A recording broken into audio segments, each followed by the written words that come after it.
Idinamanda ng libel ng talent manager na si Annabel Rama ang alaga niyang si Ina Ascisio kaugnay sa isang lumabas na artikulo. Ang nanay ni Ina na si Nadia Montenegro nagsampa naman ng reklamo laban sa anak ni Rama na si Richard Gutierrez dahil sa panggugulo umano sa kanya ng aktor.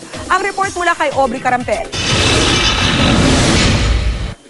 Kaninang umaga, naghain ng 10 million peso libel suit sa Makati RTC ang talent manager na si Annabel Rama laban sa kanyang talent at anak ni Nadia Montenegro na si Ina Ascisio at sa Bulgar Entertainment editor na si Janice Diaz Navida. Ukol ito sa artikulo sa naturang tabloid na panayam ni Navida kay Ascisio na lumabas noong February 1, 2012 kung saan nakabanggit ang umano'y pambubugaw ni Annabel sa mga alagang artista. Kasama ni Annabel ang iba pa niyang minamanage na talents na sina Bubbles Paraiso at Michelle Madrigal. Binubuga ko lang kapatid daw niya sa Cebu, pinakalalas mga tatanda sa Cebu, at saka pinagsusuot ng sexy mga kapatid daw niya. Alam mo, Ina, ako hindi ko pinagsabihan ng ibang talents ko, mga kasamahan mo sila Bubbles, sila Michelle, lahat sila, kasi magaling na sila magdamit. Ayos sila, pag-albas ng bahay nila, ayos sa kanilang itsura, ayos ang kanilang pagdadamit. Pag matin silang party, ayos sila. Kaya pinagsabihan ko naman kayong kakapatid, dahil ang suot-suot nyo lagi, damit ng nanay nyo na niretoke, na hindi bang babagay sa inyo. Kaya sabi ko sa inyo, ang babata nyo pa, ang suot nyo pang madre. Iharap mo sa akin kung kanino ko sa binugaw, iharap mo sa akin, Ina. Ikaw, wala kang utang na loob. Sinuportahan naman ni Bubbles at Michelle ang pahayag ng talent manager. My parents are very conservative. So, siya yung unang nakalaman actually about the article. So, yung daddy ko nun, pag uwi niya sa bahay, siya yung unang nag-react na parang, ano tong balita na ano daw, na si Annabel daw, binubugaw kayo, ganyan-ganyan. So, ako yung na-shock din. Bilang manager ko si Tita Annabel, nandito rin naman ako to support her dahil alam ko naman na hindi niya talaga ginagawa yon. So, syempre, kahit na minsan hindi mo gustong makisali sa isang bagay, but alam mong kailangan mo dahil gusto mo ipagtanggol yung taong tumutulong sa'yo, syempre gagawin mo, di ba?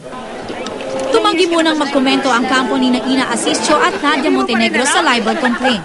We received information that Ms. Annabel Rama filed a complaint, but of course we haven't received a copy of the complaint yet. It's very important to us na mabasa namin yung complaint affidavit na final so we would know the factual allegations thereof and we can file a responsive pleading therein.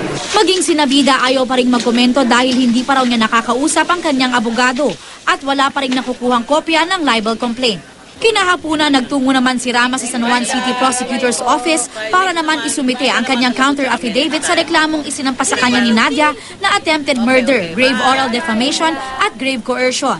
Hindi dumalo si Nadia sa pagdinig pero naroon ang kanyang abogado.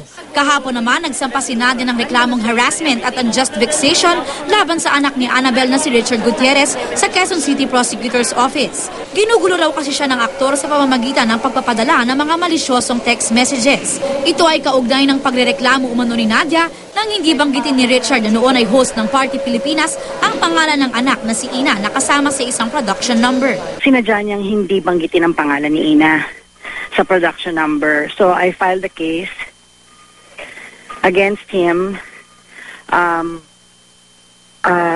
dahil after nung Sunday, tinext pa rin niya ako nung Monday. Siya na ngayon ang bastos, ako pa yung tinext niya ng kabastusan din at kawalang hiyan nung Monday.